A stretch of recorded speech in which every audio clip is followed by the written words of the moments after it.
Most people think the worst thing you can come home to is an empty house. They're wrong. I came home early, no warning, no call, no text. And I walked straight into a hospital room where my grandmother was fighting for her life, while my parents sat there like they were waiting for a bus. No panic, no urgency, no questions for the doctor. Just quiet. The kind of quiet that doesn't belong in a room where someone you love might die. That was the moment something inside me shifted. Because I've seen people in life or death situations before.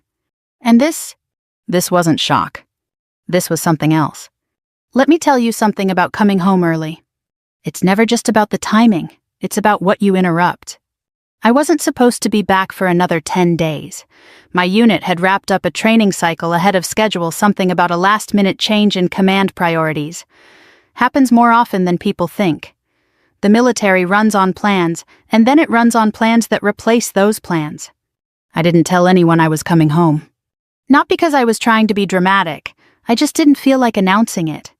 After 15 years in uniform, you get used to showing up without ceremony. I figured I'd drive straight from the airport, maybe surprise Grandma first. She liked surprises, said it made her feel like life still had a few tricks left. Instead, I pulled into my parents' driveway and found it empty. That wasn't unusual. What was unusual was the voicemail waiting on my phone. "Call me when you land," my mother had said earlier that morning. "It's about your grandmother." No panic in her voice. No urgency. Just information. That should have been my first warning. I called back as I stood there in the driveway, duffel bag slung over my shoulder. She picked up on the second ring. "You're back," she said. Not "where are you," not "are you okay," not even "thank God." Just "you're back." "I landed early," I said. "What's going on with Grandma?" A pause. Not a long one, just long enough to notice. "She's at Mercy General," my mother said. "They admitted her this morning. It's probably just her heart acting up again." Probably. I've learned to pay attention to words like that. "Which floor?" I asked. Another pause. Then she told me. I was in my car before she finished the sentence. "I made it to Mercy General in 11 minutes. I will not be taking questions about that. Hospitals have a smell. It doesn't matter where you go, California, Texas, overseas, it's always the same. Clean, but not really clean, like something is being covered up instead of removed." I walked into that building still in my boots, still carrying the dust of a place my parents couldn't pronounce, and headed straight for the ICU. I didn't stop at the desk. Didn't check in. Didn't slow down. The nurse tried to say something as I passed, but there's a look people in uniform carry when they're moving with purpose. Most folks don't get in the way of it. "Room 312? I remember the number because I stared at it for a second longer than I needed to. Then I pushed the door open. And there she was. My grandmother. The strongest woman I have ever known. Lying in a hospital bed that seemed too big for her now, machines breathing and blinking and humming around her like a language I didn't want to learn. Her skin looked wrong. Not just pale, hollow. Like someone had been slowly turning the lights down inside her for weeks. And sitting across the room, my parents. My father was in the chair by the window, legs crossed, hands folded like he was waiting for a meeting to start. My mother sat beside him, scrolling through her phone. Scrolling. In the ICU. I stood there for a full 3 seconds before either of them noticed me. 3 seconds is a long time when you're looking at something that doesn't make sense. My mother looked up first. "Oh," she said, "you're here." That was it. No rush toward me. No relief. No breakdown. Just "oh." I set my bag down slowly. "What happened?" I asked. My voice came out steady. It always does when something's wrong. My father cleared his throat. "She had an episode this morning. Dizzy, confused. We brought her in." "We," I said. "Yes," he said. "We." I looked back at my grandmother. There were 4 lines in both arms. A monitor tracking her heart. Another tracking something else I didn't recognize. She looked smaller. I've seen soldiers look like that after weeks in the field. Drained. Used up. "How long has she been sick?" I asked. My mother shrugged. "A few weeks, maybe. You know how she is. She doesn't like to complain." I turned back to them. A few weeks. Neither of them said anything. And right there, right in that silence, I felt it. That shift. The same one I'd felt stepping into a room overseas where something had gone very, very wrong. Not fear. Not confusion. Recognition. Something is off. I walked to the side of the bed and took my grandmother's hand. It was warm. But it didn't feel like her. I leaned down slightly. "Hey," I said quietly, "I'm here." No response. Just the machines. I stayed there for a moment. Long enough to steady myself. Then I straightened and turned back toward my parents. They were watching me now. Really watching me. Not with concern. Not with grief. With something else. Calculation. That's when I knew. I didn't have proof yet. Didn't have facts. Didn't even have a full theory. But I had something better. Instinct. And mine was screaming. I reached into my pocket and pulled out my phone. My father frowned. "What are you doing?" I didn't answer. I opened my banking app. Scrolled through the accounts. The joint access permissions. The authorizations. Everything my grandmother had allowed over the years for convenience, for trust, for family. I started locking them. One by one. Access revoked. Permissions removed. Cards frozen. Transfers disabled. Every single door they had quietly been walking through. Closed. It took less than 2 minutes. When I was done, I put my phone back in my pocket. Silence. Then, my mother's phone buzzed. She glanced down. Frowned. Then my father's. Buzz. Buzz. Buzz. I watched their faces. Watched the confusion turn into something sharper. "What did you do?" my father asked. Calm voice. Too calm. I met his eyes. I secured Grandma's accounts. My mother stood up so fast her chair scraped the floor. "You can't just, those are family accounts." "No," I said. My voice didn't rise. It didn't need to. "They're hers." Another buzz. Another notification. My father reached for his phone, scrolling quickly now, his composure cracking just enough for me to see it. And there it was. Not grief. Not fear for her. Panic. Real panic. Over money. Over access. Over control. I looked at both of them, then back at the woman in that bed. And for the first time since I walked into that room, everything lined up. Not perfectly. Not completely. But enough. Enough to know this wasn't a bad morning. This wasn't age. This wasn't just a heart issue. This was something that had been building. Quietly. Deliberately. Right under their watch. And maybe because of it. I folded my arms and leaned back slightly. "We're going to figure out exactly what happened to her," I said. My mother shook her head. "You're overreacting." "Maybe. But I've learned something over the years. The people who say that the fastest are usually the ones with the most to lose." I glanced at their phones again as they kept lighting up with alerts they didn't understand. Then I looked back at them. And I thought, good. Now we're having the same kind of day. Let me tell you something about silence. There's the kind that lets you breathe, and the kind that waits for you to make a mistake. I grew up learning the difference in my parents' house. Dinner table quiet meant you didn't say the wrong thing. Living room quiet meant someone already had. And hospital quiet, especially the kind I was standing in now, meant people were choosing what not to say. I pulled a chair closer to my grandmother's bed and sat down, still in uniform, still carrying everything I hadn't unpacked yet, physically or otherwise. Behind me, my parents were whispering. Not about her condition. Not about the doctor. About the accounts. I didn't turn around. I didn't need to. The tone told me everything. "You didn't tell her about the joint access," my mother hissed. "I didn't think she'd come back early," my father shot back. That right there. That sentence. I didn't think she'd come back early. Not "we're glad you're here." Not "thank God you made it in time." Just "you weren't supposed to be here yet." I kept my eyes on my grandmother. "Hey," I said softly, brushing my thumb across the back of her hand. "You always told me timing matters." I swallowed. "Looks like you were right again." No response. But her hand didn't feel as cold as it had a few minutes ago. Or maybe I just needed to believe that. "You want to understand why I didn't trust my parents. You have to understand what it was like growing up in that house." My father believed in order. My mother believed in appearances. And somewhere in between there was me.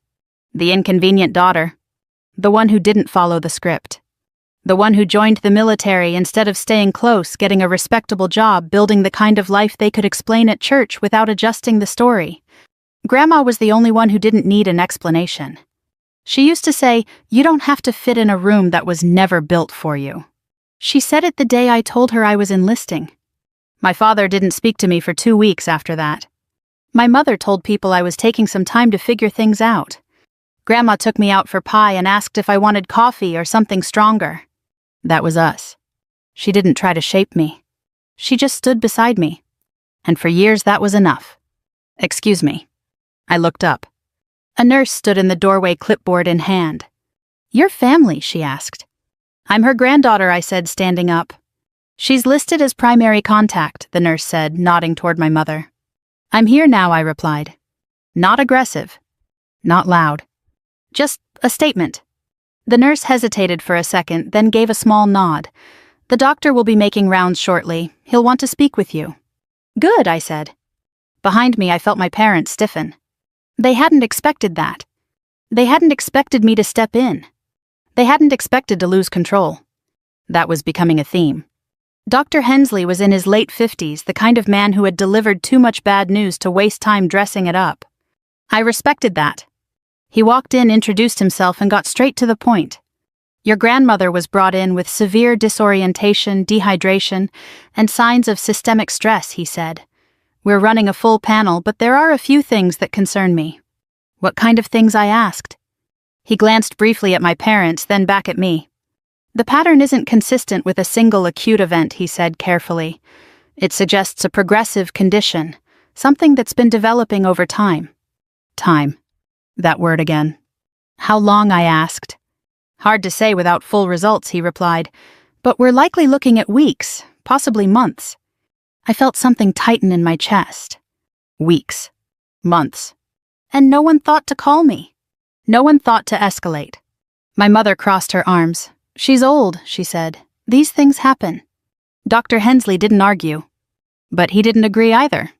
"That's one possibility," he said. One. I stepped closer.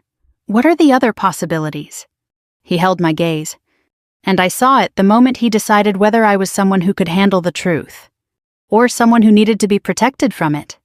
"I'd like to wait for the toxicology results before speculating," he said.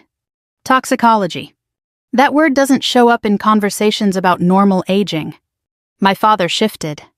"Doctor, I think we're getting ahead of ourselves." "I don't," I said. Quiet. Flat. Final. The room went still. Dr. Hensley nodded slightly. "We'll know more within the next 24 hours, he said. "In the meantime, she's stable, but we're monitoring her closely." Stable. That word should have comforted me. It didn't. After he left, no one spoke for a moment. Then my mother exhaled sharply. "You're making this into something it's not." I turned to her slowly. "Am I?" "Yes," she said. "You come in here after being gone for God knows how long, and suddenly you think you know better than everyone." "I know what I'm seeing," I said. "And what's that?" my father asked. I held his gaze. "A timeline that doesn't make sense," I said. "Symptoms that weren't taken seriously, and a doctor who just used the word toxicology in a sentence about my grandmother." Silence. Again. But this time it felt different. Heavier. Like something was pressing down on the room. "You're overreacting," my mother said again, but her voice had lost some of its confidence. Maybe because she heard it too. That shift. I stepped out into the hallway, needing space. Needing air. Hospitals are strange that way. They're full of people, but you can still feel completely alone. I leaned against the wall and pulled out my phone. Not to check messages. To check patterns. I opened the banking app again. Scrolled further back this time. 3 months. 4. 5. Small withdrawals. Consistent. Regular. The kind of numbers that don't trigger alarms. 200 here. 300 there. Sometimes more. Always just under the threshold that would make someone ask questions. I started adding them up. 10,000. 11. Closer to 12? I stared at the screen. Then I scrolled to the account permissions. My grandmother's primary account. Access granted to my mother. Limited access to my father. Emergency override privileges. Of course. Emergency. I let out a slow breath. Funny how that word works? Depends entirely on who's defining it. Hey. I looked up. A voice I hadn't heard in years. Mrs. Alvarez. My grandmother's neighbor. She stood a few feet away, hands clasped, eyes tired but kind. I heard she was here, she said. I came as soon as I could. I pushed off the wall. Thank you, I said. She stepped closer. How is she? Stable, I replied. For now. Mrs. Alvarez nodded slowly. Then she hesitated. The kind of hesitation that means someone is deciding whether to say something they probably shouldn't. Your grandmother, she began. She hasn't been herself lately. I felt my stomach drop.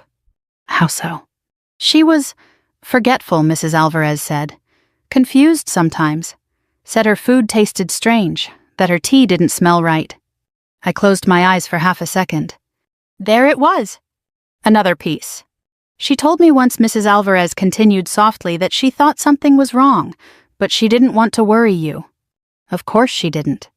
That was her. Always protecting. Even when she was the one who needed it.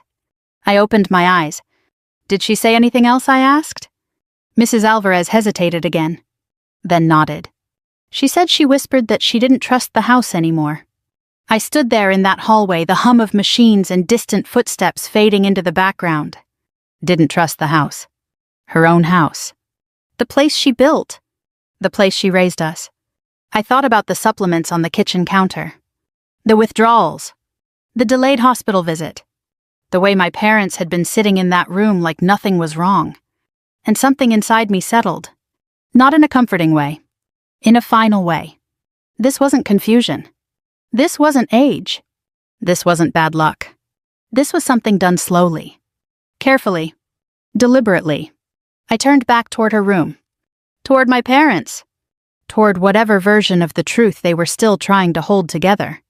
And for the first time since I walked into that hospital, I wasn't just reacting anymore. I was planning. Let me tell you something about patterns. In the military, patterns keep you alive.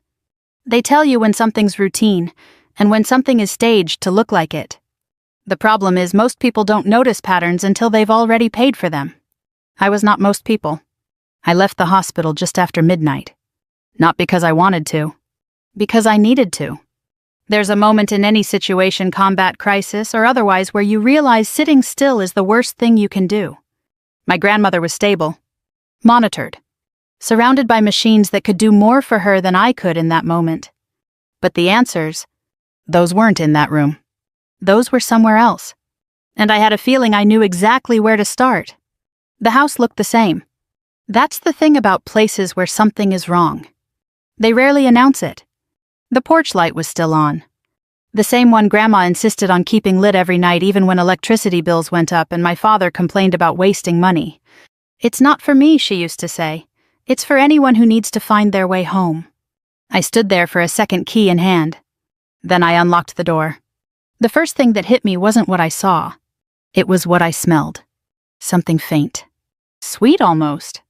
But off. Like something trying too hard to smell normal. I closed the door behind me and set my bag down. The house was quiet. Not the peaceful kind. The hollow kind.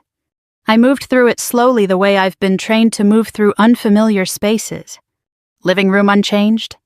Dining table clean. Too clean. Kitchen. That's where I stopped. Because that's where the pattern started to break. There were bottles on the counter. Not unusual. Grandma always had her vitamins lined up like a little army calcium magnesium, something for her joints she swore by. But these weren't hers. Different labels. Different brands. One of them was open. Powder-based. I picked it up. No strong smell. No obvious red flags. Which in my experience is a red flag. I turned it over reading the label. Supplement. Dietary support. Unregulated. Of course. I set it down carefully. Then I opened the cabinet above the sink. More bottles. Some half-used. Some new. Some mismatched. I pulled one out. Expiration date recent. Purchase sticker still on the bottom. Not from the pharmacy Grandma usually used. I took a picture. Then another. Then I started checking everything. Trash can. Receipts. Drawers. Because here's the thing people forget. You can hide intent, but you can't erase routine. And routine leaves traces. The first receipt I found was folded in half, tucked between a cookbook and a stack of mail. Pharmacy. 2 towns over. Cash purchase. No loyalty account. No name attached. But the date. 3 weeks ago. I checked the next one. Same store. Different day. Another cash purchase. My jaw tightened. Cash leaves fewer trails. But not none. Not if you know where to look. I moved to the fridge. Opened it. Inside, everything looked normal at first glance. Milk. Leftovers. Fruit. Then I noticed something small. Containers. Pre-prepared meals. Labeled. Day of the week. That wasn't Grandma. She cooked fresh every day. Said reheating food killed the soul of it. I picked one up. Chicken. Rice. Simple. I peeled back the lid slightly and sniffed. There it was again. That faint wrong sweetness. Not strong enough to alarm someone. Just enough to blend. I set it back down slowly. My chest felt tight. Not panic. Focus. The kind that narrows everything down to what matters. I pulled out my phone and called the number I hadn't used in years. He picked up on the third ring. Lieutenant Harris, he said, voice still carrying that same dry humor. To what do I owe the honor at... What is it, midnight your time? Mark 1 said, I need your brain. There was a pause. Then his tone shifted. That's the thing about people who've served with you. They don't need details to know when something's wrong. Talk to me, he said. My grandmother's in the ICU, I said. Doctor mentioned toxicity, progressive exposure. Silence. Then, that's not an accident, he said. I know. What's your access, he asked. Full, I said. House, accounts, medical contact as of today. Good, he said. Start documenting everything. Photos, labels, dates. Don't confront anyone yet. Already ahead of you. I figured, he said. I leaned against the counter. There's more, I added. Money's been moving. Small amounts, consistent. How much? Just under 12,000 over 5 months. Another pause. Then, that's not desperation, he said. That's planning. Exactly. After I hung up, I went back to work. Drawers. Files. Cabinets. And then, the office. Grandma's office had always been off limits growing up. Not because she didn't trust me. Because she said some things are easier to understand when you're older. Guess I was older now. I opened the door. The room smelled like paper and time. Books lined the walls. Desk in the center. Everything neat. Organized. Except one drawer. Slightly open. I stepped closer. Pulled it out. Inside.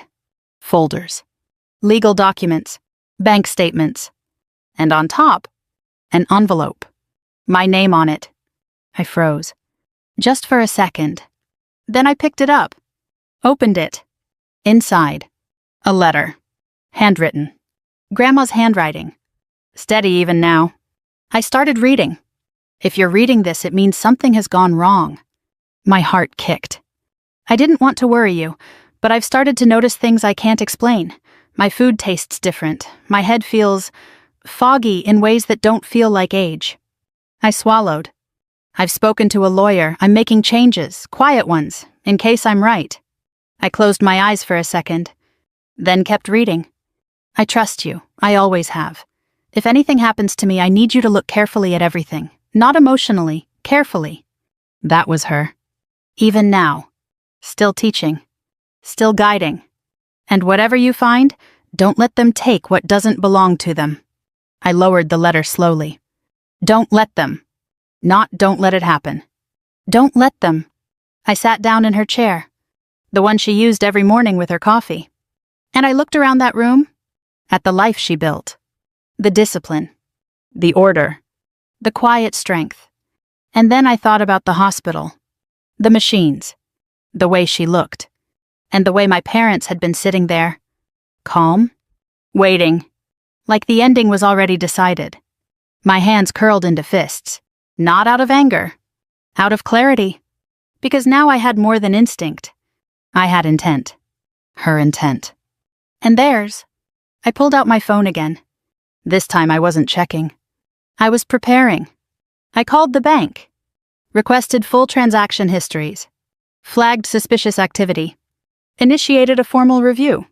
Then I called the lawyer listed in the folder. Left a message. Short. Direct.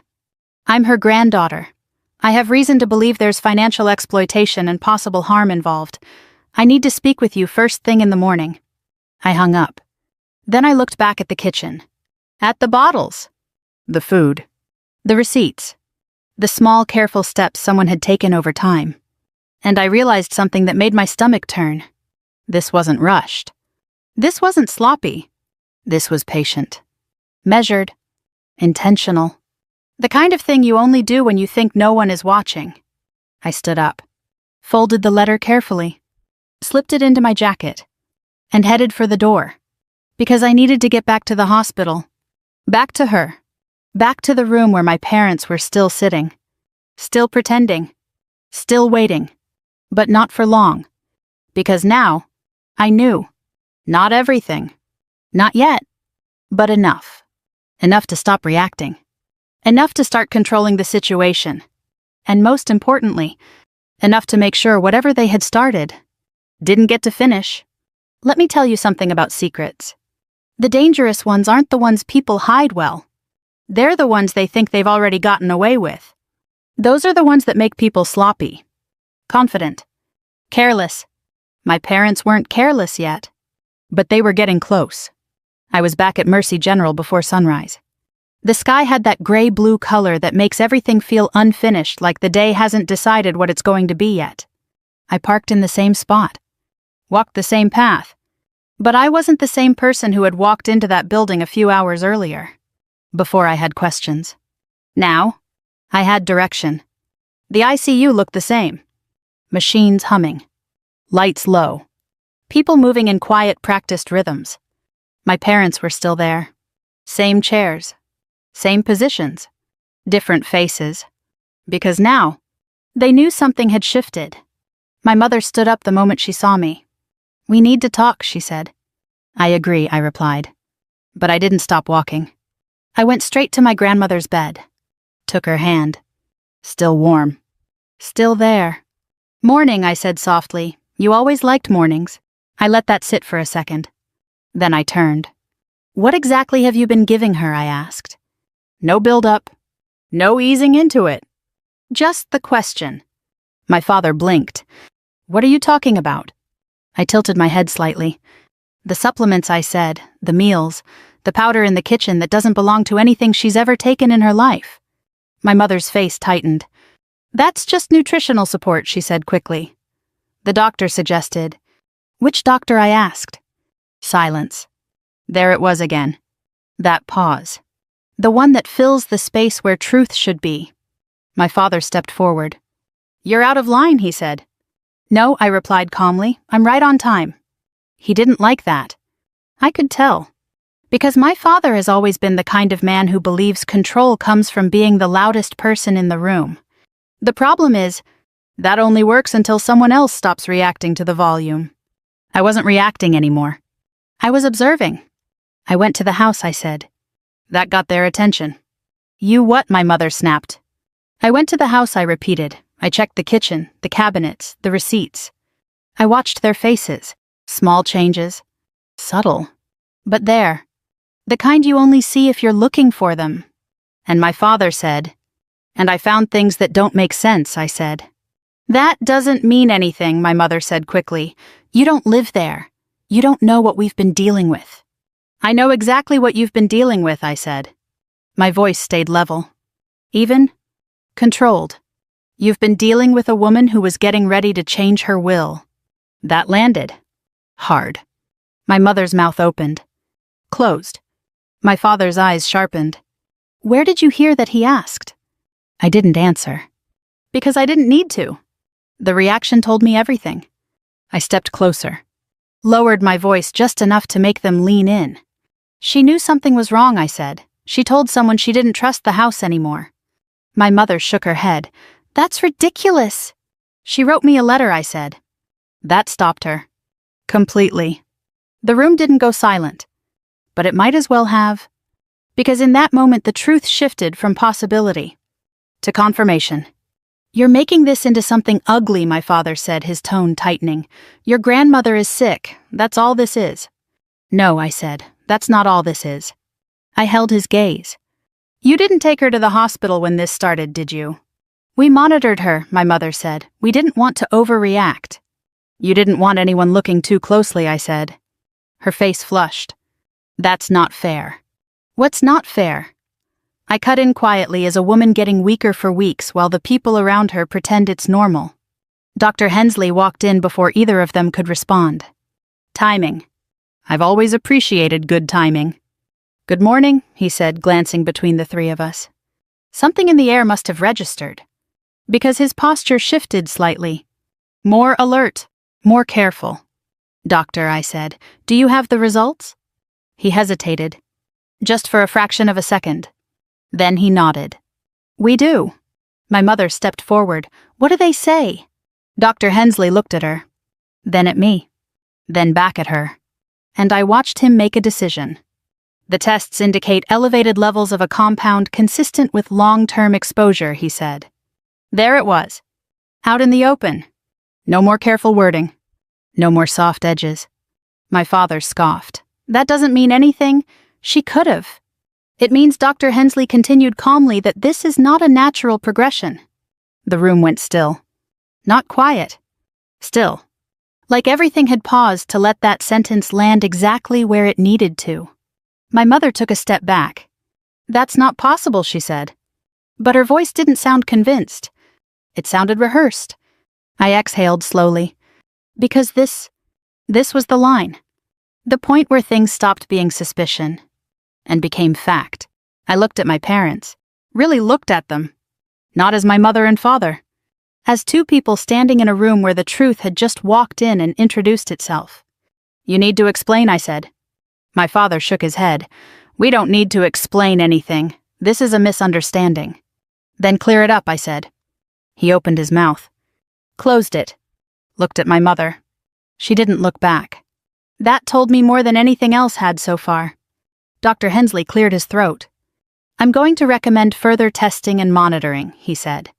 "And given the nature of these findings, we'll also be documenting everything carefully." Documenting. Another word that changes the temperature of a room. Because documentation leads to questions. Questions lead to answers. And answers. Well, answers don't always stay where you want them. After he left, my parents didn't speak right away. They didn't need to. The weight of what had just been said was doing all the talking. I stepped back toward my grandmother. Took her hand again. Still warm. Still fighting. "I've got you," I said quietly. Then I looked up. And this time I didn't hide anything. "You're done controlling this," I said. My father laughed. Short. Sharp. "You think locking a few accounts changes anything?" I met his eyes. It already has. Because I could see it now. Clear as day. The shift. The panic underneath the anger. The calculation behind every glance. They weren't thinking about her. They were thinking about what they were losing. And how fast it was happening. I reached into my pocket. Pulled out my phone. And showed them the screen. Bank notifications. Access revoked. Pending reviews. Flagged transactions. Every door they had been quietly walking through. Gone. My mother stared at it. Then at me. "You had no right." "I had every right," I said. "She trusted us." "She trusted you not to take advantage of her," I said. Silence. Again. But this time, it wasn't defensive. It wasn't controlled. It was fragile. Because now, the truth wasn't just in the room. It was everywhere. In the numbers. In the records. In the tests. In the things they hadn't thought anyone would connect. I stepped closer. Just enough to make sure they heard me clearly. "This doesn't end quietly," I said. My father's jaw tightened. My mother's eyes filled with something that looked like fear. Real fear. Not the kind you show. The kind you feel when you realize the story you've been telling yourself is about to fall apart. And there's nothing left to hide behind. I glanced back at my grandmother. then at them. And I thought, you had time. Weeks. Months. To stop. To fix it. To tell the truth. You didn't. So now, we do this the other way. Let me tell you something about control. People think it's about power, about being the loudest, the strongest, the one who makes the rules. It's not. Real control is quiet. It's knowing exactly which doors matter, and closing them before anyone realizes they're locked. By the time my parents understood what I'd done, it was already too late. I didn't stay in that room after that. Not because I was avoiding them. Because I had work to do. There's a difference. I stepped into the hallway and pulled out my phone. First, call bank compliance. Second, fraud investigation unit. Third, the attorney listed in my grandmother's documents. Margaret Hale. 32 years practicing elder law. The kind of woman who didn't waste time asking if something felt wrong. She asked for evidence and built a case around it. She answered on the first ring. This is Hale. My name is Rachel Carter, I said. I believe my grandmother is being financially exploited, possibly worse. Silence. Then, do you have documentation? Yes. Do you have access? Full as of last night. Good, she said. Then we move quickly. No sympathy. No hesitation. Just movement. I respected that. Within 20 minutes, I had a list. Documents to secure. Transactions to flag. Permissions to revoke that I hadn't even known existed until she said them out loud. Because here's the thing. People who do this kind of thing, they don't just use the front door. They build side entrances, back doors, hidden access points you only find if you know where to look. Margaret knew where to look. And now, so did I. Rachel. I turned. My father stood at the end of the hallway. Alone this time. That was new. He approached slowly, hands in his pockets, posture relaxed. Too relaxed. I think we got off on the wrong foot in there, he said. I didn't respond. He stopped a few feet away. You've been gone a long time, he continued. Things have been complicated. Complicated, I repeated. Yes, he said. Your grandmother's health, the finances, the house. The house, I said. He nodded. Upkeep isn't cheap. We've been managing a lot. I studied him. Not as a daughter. As a problem. Because that's what he was now. A variable in a situation that needed to be contained. You've been managing her money, I said. Yes, he said quickly, with her permission. For emergencies. He hesitated. Just long enough? Well, yes, but what I asked. His jaw tightened. You don't understand how hard this has been, he said.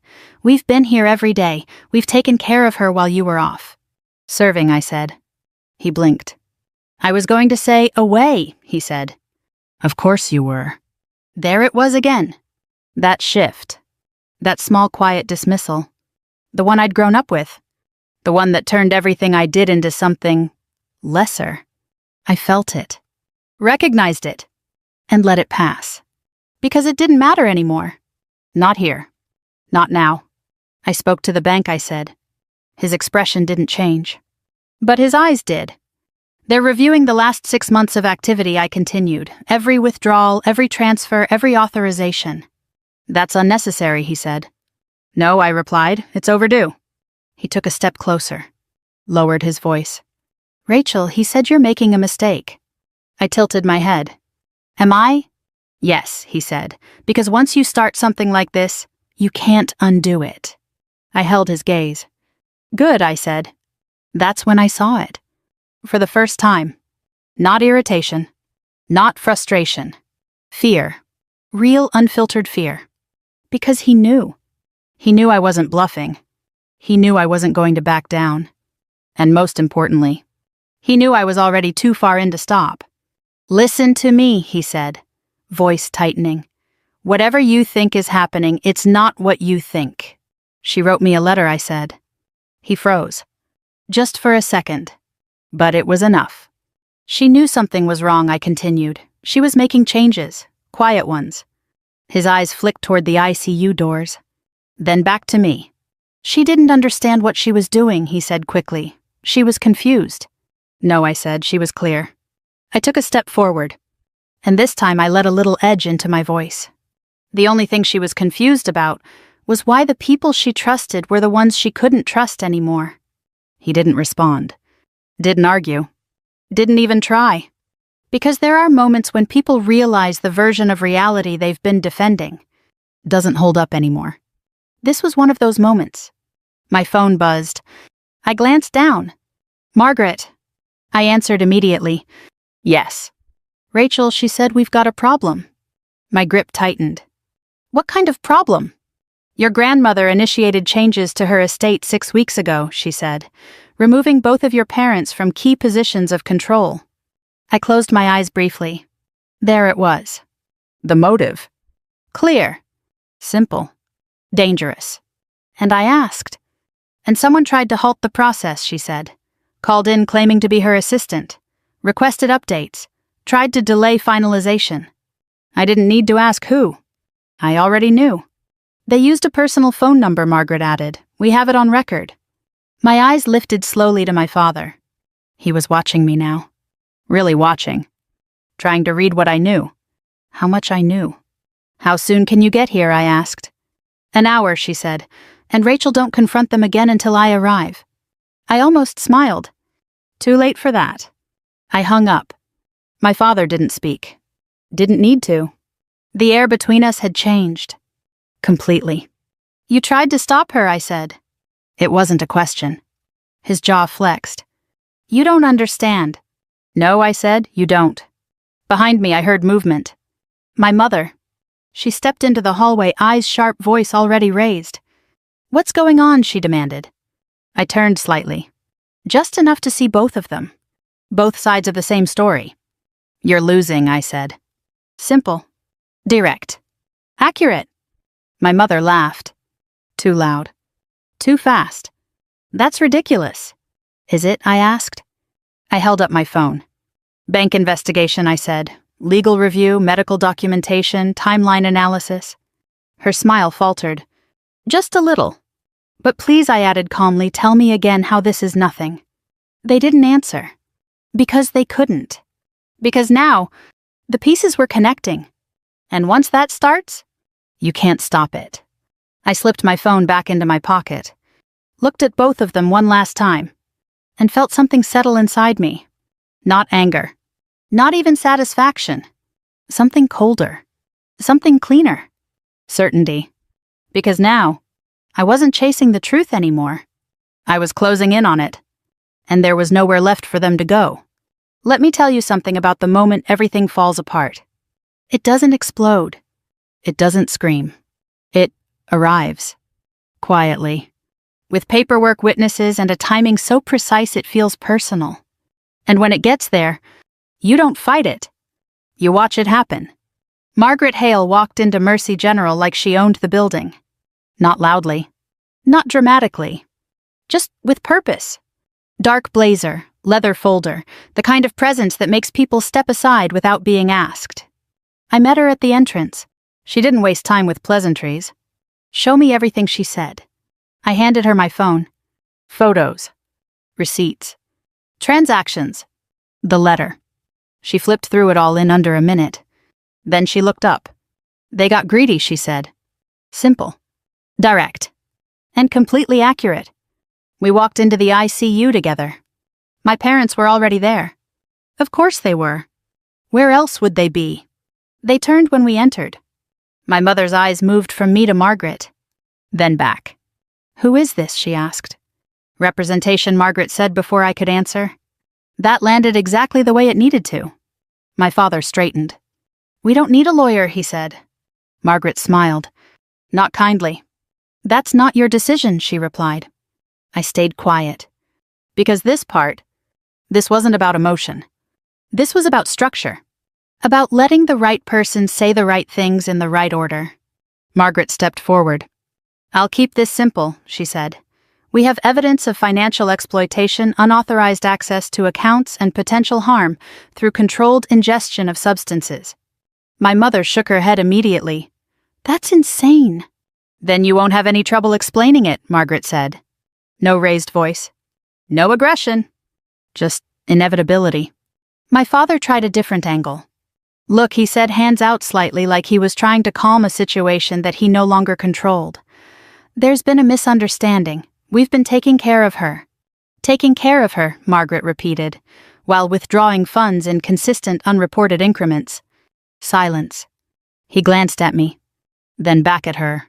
That money was for expenses, he said. Then you'll be able to produce receipts, Margaret replied. Another pause. Longer this time. Because now, we weren't talking about possibilities. We were talking about records. And records don't forget. My mother stepped forward. You can't just walk in here and accuse us of... I'm not accusing, Margaret said calmly. I'm documenting. That word again. Documenting. It does something to people. It makes everything real. Permanent. Hard to walk back. I watched their faces. The small cracks. The shifting expressions. The way they looked at each other now instead of at me. Because that's what happens when a shared lie starts to collapse. People stop standing side by side. They start looking for exits. Rachel, my mother said, turning to me, voice softer now, you don't have to do this. I met her eyes. Yes, I said, I do. This is your family. This is my grandmother, I said. And that was the difference. The line. The one they had crossed without thinking I'd notice. Margaret opened her folder. Pulled out documents. Bank summaries. Transaction logs. Call records. All neatly organized. All very real. These withdrawals, she said, placing a sheet on the table, totaled just over $11,000 across 5 months. My father didn't look down. Didn't even try. Because he knew. Additionally, she continued, we have a recorded call placed to the estate office attempting to delay changes to the will. My mother's head snapped toward him. He didn't react. Didn't deny it. Didn't confirm it. Just stood there. And that silence, was louder than anything he could have said. And finally, Margaret said, we have medical findings indicating prolonged exposure to a compound inconsistent with prescribed treatment.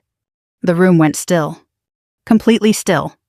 Because this was the part you couldn't explain away. Not with words. Not with emotion. Not with deflection. My father laughed. A short, brittle sound. You're building a story, he said. That's all this is, a story. Margaret tilted her head slightly. No, she said, this is a timeline. Right on cue. 2 figures appeared in the doorway. Hospital security. And behind them, a man in plain clothes, badge visible. Not local police. Something a little more specific. My mother saw them first. Her face drained of color.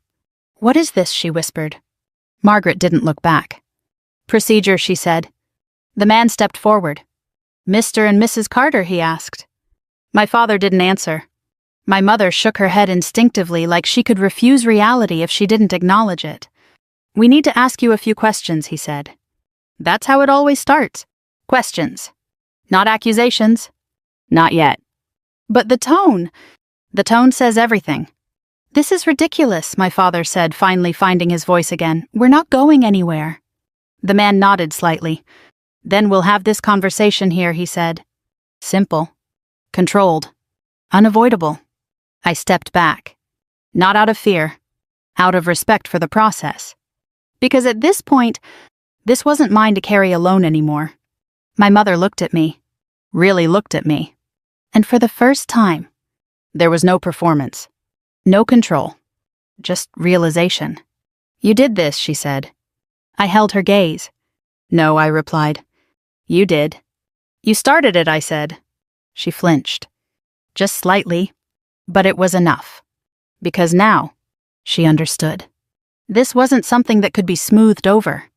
Or explained away. Or buried under family. This was something that had moved beyond them. Beyond me. Into a place where facts mattered more than feelings.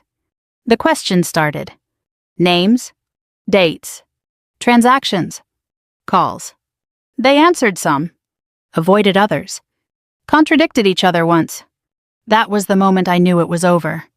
Because once people start breaking from the same story, there's no putting it back together. I stepped into the hallway. Needed air again. Needed distance. Because even when you know something is coming, seeing it happen is different. Heavier. A few minutes later, Margaret joined me. "It's moving faster than I expected," she said. "Is that good?" I asked. She considered that. "It's efficient," she said. That was her version of optimism. I leaned against the wall, closed my eyes for a second, and let it settle. Not the revenge. Not the outcome. The fact that it was happening at all. That this was real. That they had really done this. Margaret touched my arm lightly. "You did exactly what you were supposed to do," she said. I nodded. But I didn't feel victorious. Didn't feel satisfied. Because this wasn't about winning. It never was. I looked back through the glass. At the room. At the people inside. At the version of my life that was ending in real time. And then, past it. To the bed. To her. Still there. Still fighting. "That's what matters," I said quietly. Margaret followed my gaze, then nodded. "Yes," she said, "it is. Because in the end, this wasn't about them. It wasn't about the money, or the accounts, or even the truth being exposed. It was about making sure the person who had spent her life protecting everyone else didn't get destroyed by the people who were supposed to protect her. And for the first time since I walked into that hospital, I knew she was safe. Let me tell you something about endings. They don't always feel like victory. Sometimes they feel like quiet. Like the moment after a storm when everything is still standing, but nothing is quite the same. That's the kind of ending this was. 3 months later, my grandmother came home. Not the way she left. Slower. Thinner. But still, her. The house smelled different that day. Cleaner. Lighter. Not because anything had changed physically. Because something heavy had been removed. Something that had been sitting there for a long time. Waiting. She stood in the doorway for a moment, one hand resting lightly on the frame. Looking around like she was taking inventory. Not of the furniture. Of her life. Then she stepped inside. And the first thing she said, "Who moved my chair?" I almost laughed. Because there she was. Still sharp. Still specific. Still entirely herself. "It was me," I said. She looked at it. Then at me. "That's not where it goes," she said. "Yes, ma'am. Some things don't change. And thank God for that. Recovery wasn't dramatic. No miraculous turnaround. Just steady. Day by day. Appointment by appointment. Her strength came back slowly. Her voice first. Then her posture. Then the small things. Complaining about the coffee. Critiquing the way I folded towels. Pointing out that the living room looked like a hotel lobby now and not in a good way. That was how I knew we were going to be okay. Because if she had the energy to be particular, she had the energy to live. The legal side moved faster than I expected. Margaret had been right. When cases are this clean, they don't drag. They proceed. There were charges. Formal ones. Financial exploitation. Fraud. And more that I won't list here because frankly the specifics matter less than the outcome. What matters is, there was accountability. There was consequence. And for once, there was no one left to smooth it over. No one left to say, "Let's not make this bigger than it is." Because it already was. I didn't go to every hearing. Didn't sit through every detail. That wasn't my job. My job was sitting across from my grandmother at the kitchen table while she relearned how to trust her own space again. That's harder than people think. Not the physical recovery. The emotional one. The part where you stop questioning every glass of water. Every meal. Every moment you feel a little off. That takes time. Patience. And someone sitting across from you who isn't going anywhere. One afternoon about a month after she came home, she looked at me over her tea. The real kind. The one she made herself. "You knew, didn't you?" she asked. I didn't pretend to misunderstand. "I suspected," I said. She nodded. Slow. Measured. "I did too," she said. That didn't surprise me. She had always been sharper than people gave her credit for. "Why didn't you tell me?" I asked. She smiled slightly. "Because I didn't want you to come home for the wrong reason," she said. I leaned back in my chair. "That's not how that works," I said. "I know," she replied, "but I was hoping I was wrong." I let that sit for a moment. Then I said, "You weren't." "No," she said quietly. "I wasn't." We didn't talk about them much after that. Not because it didn't matter, because it didn't need to. Some things don't require constant revisiting. They settle where they belong, and you move forward. The paperwork came last. Final adjustments. New authorizations. Updated directives. Margaret handled most of it. Efficient. Precise. Exactly what we needed. But my grandmother insisted on signing everything herself. No shortcuts. No assumptions. I'm not giving anyone a reason to question this again, she said. I understood that. Perfectly. The house changed in small ways. Subtle ones. Locks replaced. Systems updated. Routines shifted. Not out of fear. Out of awareness. Because once you've seen what people are capable of, you don't pretend you haven't. You adjust. One evening we sat down for dinner. Nothing special. Just chicken vegetables, the kind of meal she used to make without thinking. We ate in silence for a few minutes. The good kind. Then she looked at me. I'm proud of you, she said. Just like that. No build-up. No ceremony. And I'll tell you something. I've been commended. Decorated. Recognized in ways that are supposed to mean something. But nothing has ever landed the way that did. Because it came from the one person who had seen me clearly. From the beginning. I didn't do anything special, I said. She raised an eyebrow. You came home, she said. That was it. That was her whole explanation. And maybe she was right. Maybe that's all this was. Not strategy. Not timing. Not even instinct. Just showing up. At the exact moment it mattered. Later that night I stood on the porch. The same light still on. Same soft glow. Only now, it felt different. Not like something guiding people in. Like something keeping the dark out. I thought about that day. The one where everything changed. The one where I walked into that hospital room and saw something that didn't make sense. And how easy it would have been. To ignore it. To trust what I was being told. To step back. To let things play out. If I had done that, if I had stayed away just a little longer, she wouldn't be here. That's the truth. Simple. Uncomfortable. Final. You can't control what people choose to become. You can't control what they do when they think no one is watching. But you can control what you do. When you see it. When the pattern breaks. When the silence feels wrong. When something inside you says, this isn't right. I came home early. And I saw what I wasn't supposed to see. And I did what I was supposed to do. That's the job. It's always been the job. If this story made you think about family, about trust, about the moments when something doesn't feel right, tell me where you're watching from and what you would have done in my place. I read every comment. And if you want more stories like this, real grounded and a little too close to home, sometimes consider subscribing. We share them every day. Because sometimes the stories that stay with you are the ones that remind you to pay attention, to trust your instincts, and to show up before it's too late. Let's keep going together.